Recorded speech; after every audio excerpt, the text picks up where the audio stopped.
تذكر يوما كنت تعانق دمعة الفكر تناجي الله في صبر ایک سوال یہ آیا ہے،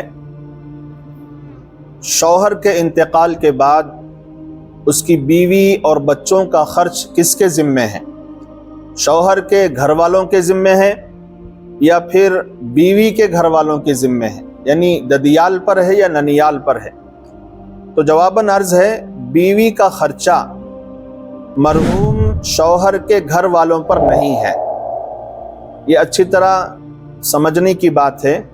بعض حضرات یہ سمجھتے ہیں کہ جب شوہر کا انتقال ہو جائے اور شوہر نے بیوی اور بچے چھوڑے ہیں تو اس بیوی اور بچوں کے نان نفقہ اور ان کی ضروریات کی کفالت شوہر کے گھر والے کریں گے، یعنی ساس سسر یا جو بھی گھر میں ان کے مرد ہوں گے وہ کریں گے۔ یہ بالکل غلط مسئلہ لوگوں نے پھیلا دیا ہے۔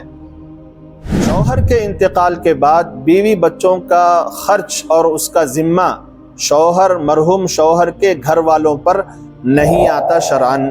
اگر بیوی کے پاس مال ہے تو اس کا خرچ خود اس پر ہے، یعنی شوہر نے کما کر بیوی کو دیا تھا یا بیوی کے پاس خود اتنا مال ہے کہ وہ اپنی کفالت خود کر سکتی ہے، اپنا خرچ خود اٹھا سکتی ہے، تو پھر اس کا خرچ اس کے اوپر ہے۔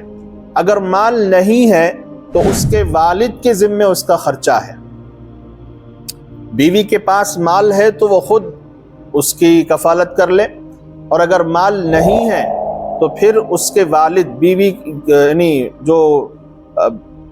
جو بیوی ہے جس کے شوہر کا انتقال ہوا ہے اسی کے والد کے ذمے اس کا خرچ ہوگا۔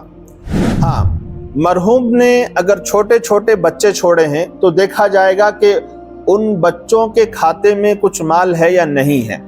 اگر مال ہے تو اسی مال سے ان کی کفالت کی جائے گی، پرورش کی جائے گی، اور اگر مال نہیں ہے تو دادا اور ماں پر اس کی ذمہ داری آئے گی۔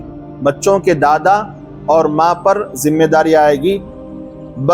بائیں طور کے 2 حصے، یعنی ان کی کفالت میں جتنا مال لگ رہا ہے، جتنا پیسہ لگ رہا ہے، اس کے 3 حصے کیے جائیں گے۔ 2 حصے دادا کے ذمے آئیں گے اور 1 حصہ ماں پر آئے گا۔ تو یہ بچوں کے تعلق سے مسئلہ ہے۔ اور اگر بچے ماں کی حضانت اور پرورش میں ہوں، یعنی چھوٹے ہوں اور ماں ان کی خود پرورش کر رہی ہے، تب بھی ان کا خرچ بیوی کے گھر والوں پر، ننیال پر نہیں ہوگا، بلکہ حسب تفصیل سابق ان کا خرچہ اور ان کا نان نفقہ خود ان کے مال پر یا ان کے دادا اور ماں پر شرعاً لازم ہوگا۔ تو یہ شرعی مسئلہ ہے۔ 3 شکلیں اس میں بنتی ہیں، اس کو اچھی طرح سن کر سمجھا جائے۔ باقی اگر کوئی رشتہ دار، ماموں، چاچا اور اسی طرح ادھر سے ننیال سے، ددیال سے کوئی اضافی مدد کرنا چاہیں، کوئی احسان کرنا چاہیں تو یہ ان کی طرف سے احسان ہوگا، باقی کسی پر کوئی شرط نہیں ہے کہ وہ مدد کریں۔